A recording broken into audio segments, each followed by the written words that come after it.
you Patel. Consider our fight begun. What did I do? What do I do?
But he's famous. Hey, I'm talking to you, Scott Pilgrim.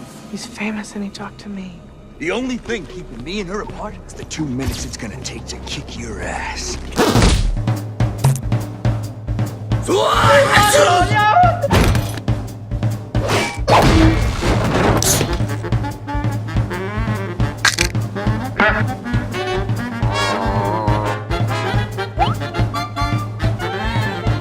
Here comes a spooky bunch.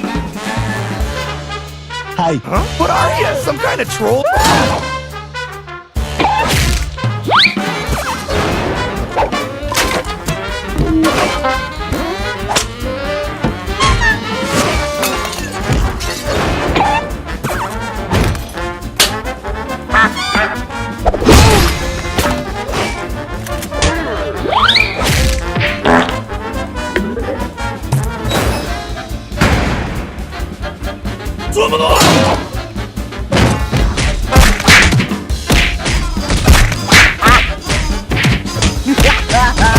Loser!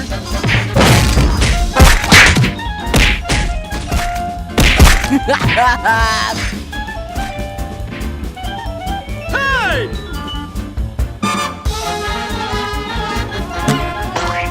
Robot bounty hunter.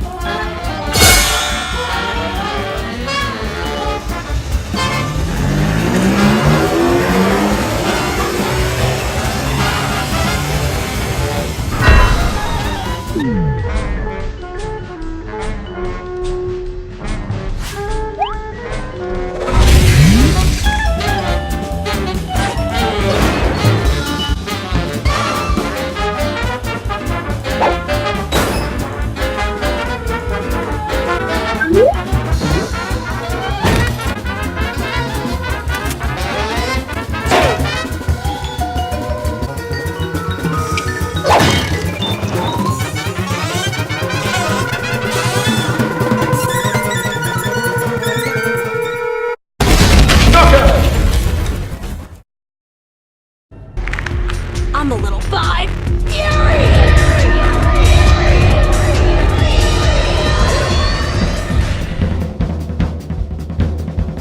Good day for a well battle.